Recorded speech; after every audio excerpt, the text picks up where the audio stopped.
Hey there, for this video we're going to quickly go through how to download and install a WordPress plugin.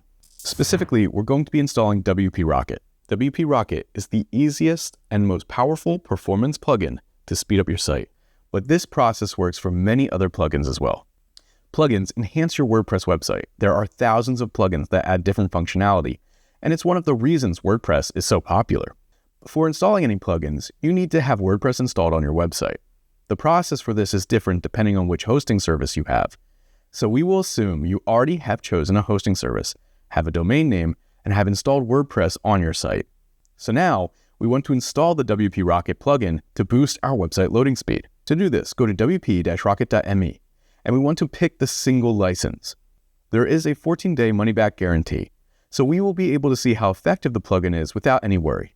After adding all of our information, we can log in to our account and click the button in the bottom left to download the plugin. This will download a zip file. We do not want to unzip the file. It should be kept zipped when we install it. Okay, now we go to our WordPress dashboard for our website. You should have all the website login details from your hosting service. Once you have logged into your WordPress website, go to the Plugins tab and click Add New Plugin. Here you can find a number of different plugins that can be directly installed through the WordPress dashboard.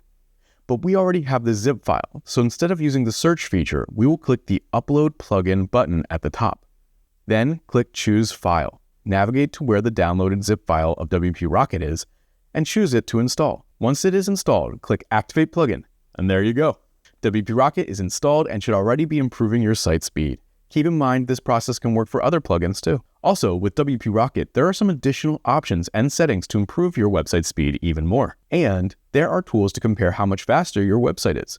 We have tutorials for how to do both in the description below. Hope this video has been helpful.